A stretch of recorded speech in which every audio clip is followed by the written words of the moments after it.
Debout, peuple congolais, comme un seul homme, saluons notre drapeau, les poings sur le cœur, les pouces en hoquet du redressement décisif en marche, et crions haut et fort, drapeau de mon pays, salut.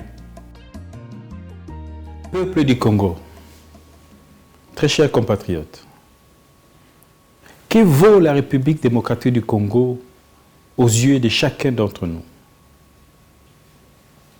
Qu'est-ce qui explique que les leaderships politiques dans notre pays manquent toujours à son devoir des doctes gouvernance et des sens élevés des responsabilités et des moralités? Nous nous trouvons aujourd'hui à un moment où il faut interroger, mais pour des bons, aussi bien la dimension affective de nos rapports avec notre pays que la valeur de l'humanité que nous représentons au cœur de l'Afrique.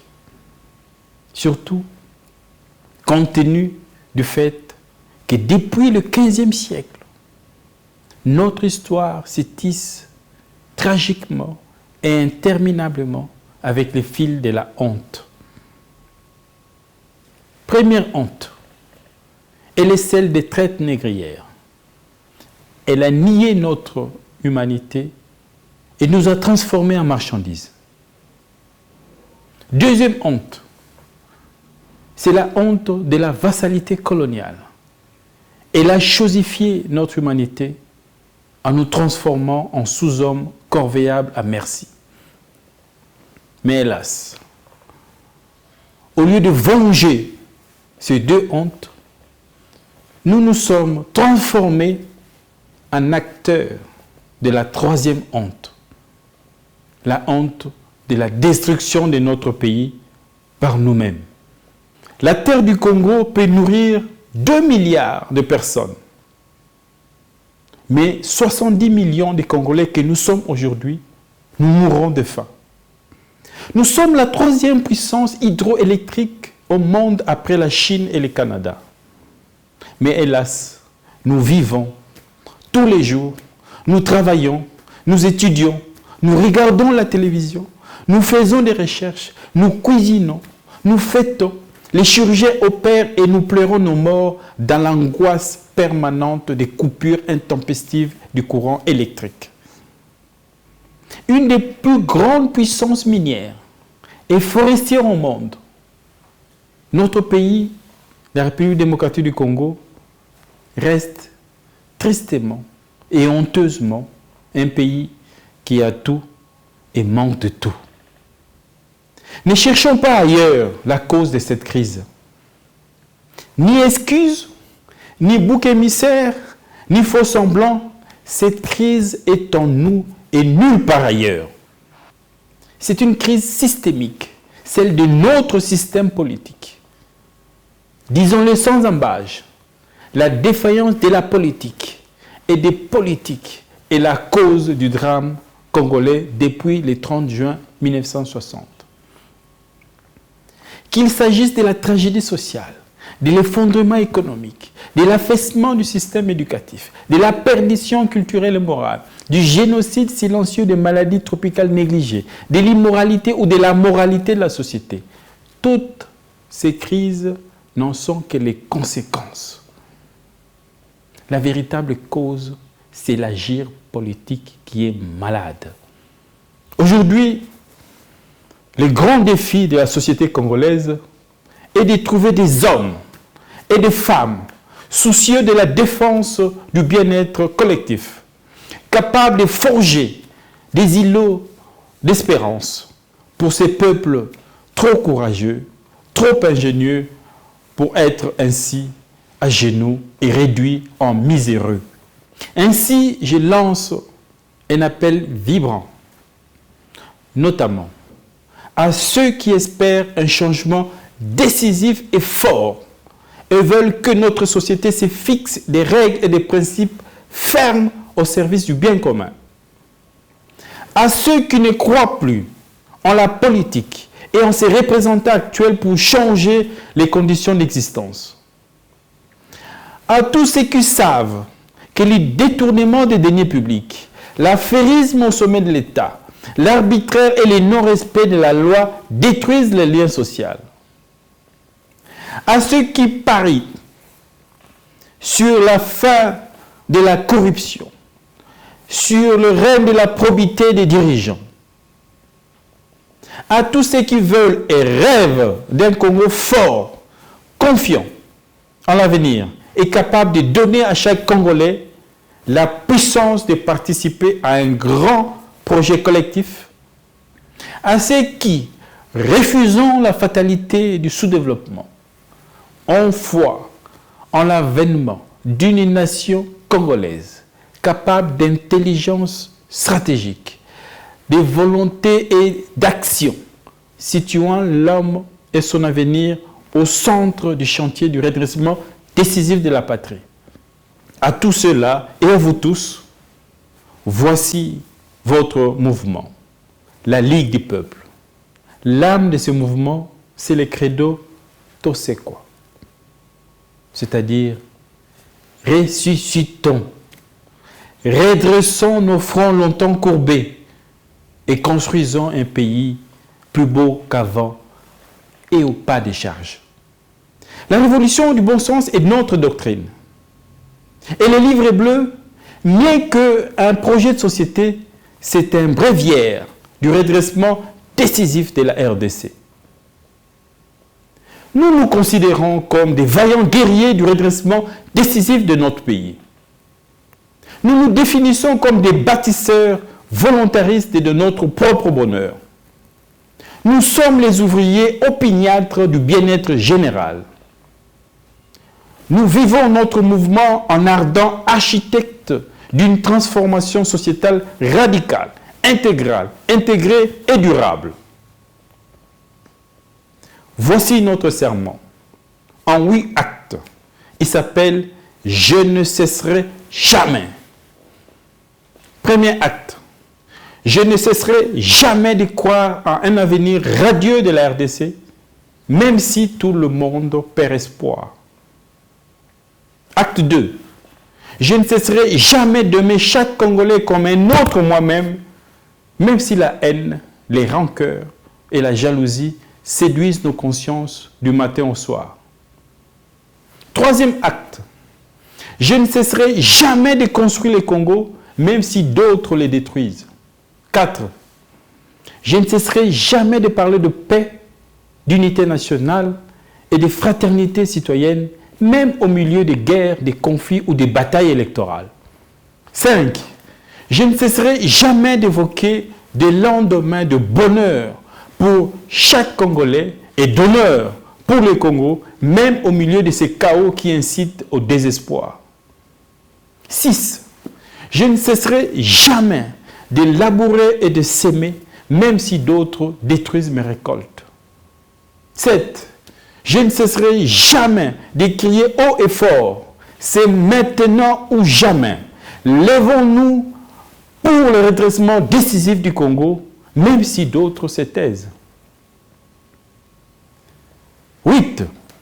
J'annonce et je ne cesserai jamais de témoigner qu'avec ces mouvements, Tosekwa, son livre bleu et sa doctrine, la révolution du bon sens, la RDC entre dans le temps des solutions et de l'espérance.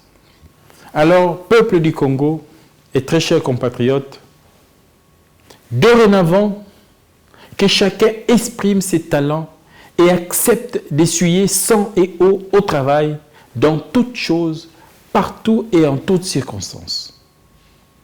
Que nous démontrions tous, et sans gêne aucune, nos connaissances sur tout, en tout point, en tout lieu et en tout temps. Que chacun développe audacieusement son potentiel intellectuel, inventif, imaginatif et entrepreneurial. Que chacun relève sans complexe et hors de tout sentiment de désespoir des nobles défis pour soi, pour sa rue, pour son quartier, pour sa ville, pour sa commune et pour le pays. Que tout le monde se rende coûte que coûte utile pour la nation et se missionne soi-même courageusement pour le bien commun. Qu'il n'y ait plus dans notre pays d'esprit résigné, hanté par un sentiment de défaite de notre humanité prétendument vouée à la damnation.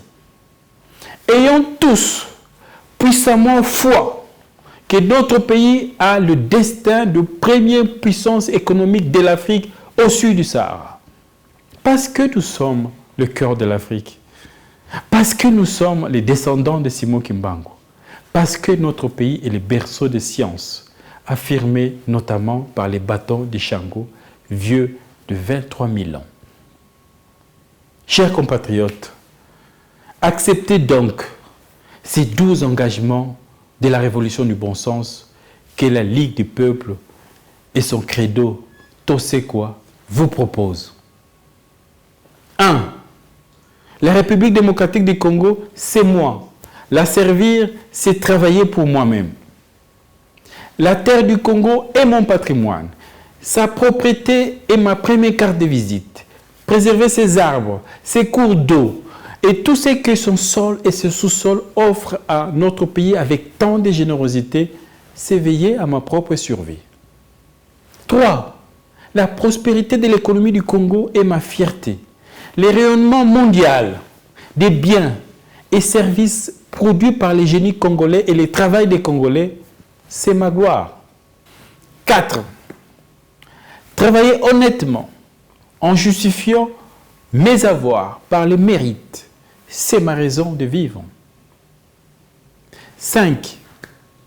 J'ai construit ma vie sans nuire à quiconque. Loin de moi la haine, la jalousie, la médisance, les ragots, les vices, les fétiches et la sorcellerie. 6. Chaque Congolais est un autre moi-même et une chance pour le bien-être collectif. 7. Le respect d'autrui dirige ma conduite. Le bon sens guide mes faits et gestes. L'effort justifie et justifiera toujours ma place et mon rang dans la société. 8. La ponctualité et le respect de la parole donnée expliquent ma personnalité. 9. L'honnêteté m'honore. L'humilité m'élèvera. La corruption me détruira. La malversation me rendra ridicule. 10. Je porte et porterai toujours secours à toute personne en danger ou vivant avec handicap. 11. Je me bats et me battrai toujours pour que la justice règne et triomphe de tout. Et enfin, 12. Je brave tout obstacle et vainc toute difficulté en personne vertueuse et exemplaire. Très chers compatriotes, cette révolution du bon sens restera un coup d'épée dans l'eau si les jeunes Congolais s'enferment toujours dans la maxime « Heureux le peuple qui boit, qui fume, qui chante et qui danse ». Alors, jeunesse du Congo, jeunes frères, jeunes sœurs et chers compatriotes, c'est à vous qu'incombe avant tout le devoir de former le premier bataillon des vaillants guerriers du redressement décisif du Congo. C'est vous qui avez la charge d'être cette tête intrépide, résolue et indomptable, devant porter toujours plus haut, toujours plus fort et toujours plus loin la fierté de l'humanité congolaise. La jeunesse est faite pour les risques vertueux. La jeunesse est faite pour les risques de l'espérance. La jeunesse est faite pour être misée sur de grandes choses et pour de grandes causes. C'est parce que la jeunesse, c'est la promesse du renouveau.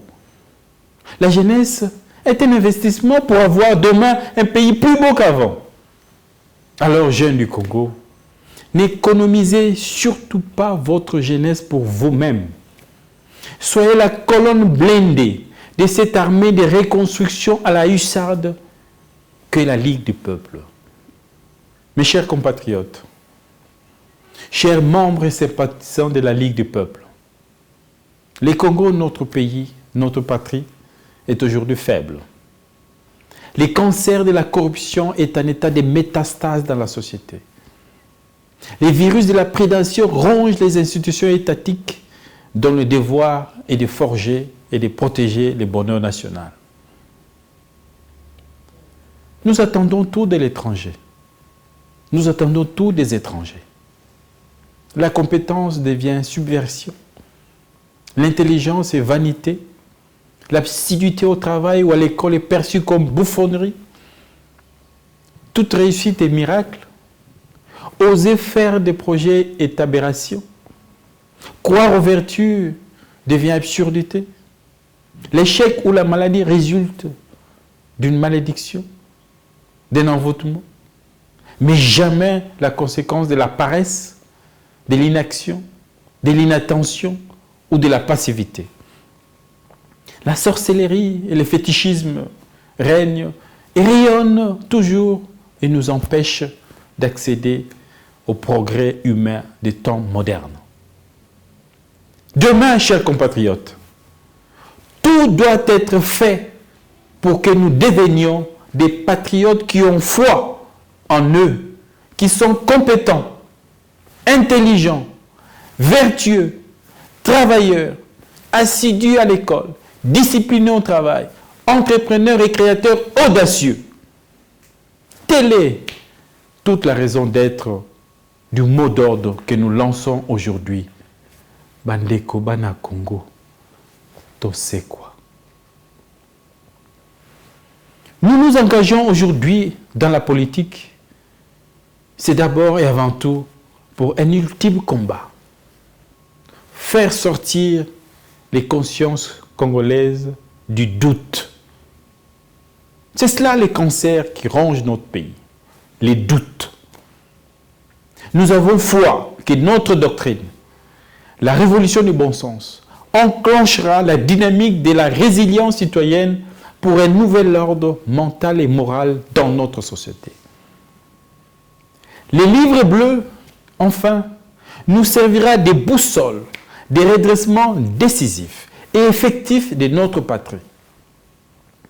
Ce livre bleu, c'est à la fois un répertoire lucide de tous nos grands problèmes et une batterie de projets qui guérissent la société et résolvent point par point les grands problèmes de la nation.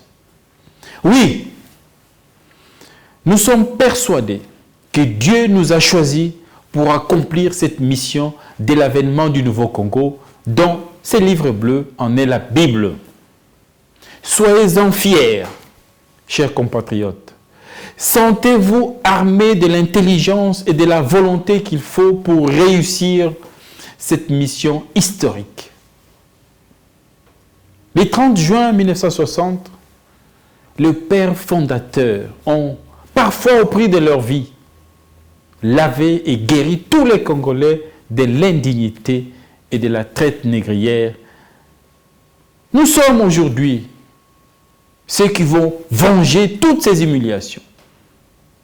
Nous ferons de même et procéderons nous-mêmes au grand démantèlement de ce que nous appelons la troisième honte, la honte de la destruction de notre pays par nous-mêmes. Les défis, c'est soit nous faisons allégeance à cette noble cause pour réussir bravement la reconstruction de notre pays, soit nous continuons dans l'inaction, dans la corruption, dans la prévarication, dans le pillage par nous-mêmes des deniers de notre État, dans les conflits insensés, et par conséquent, nous allons disparaître comme d'autres peuples ont disparu.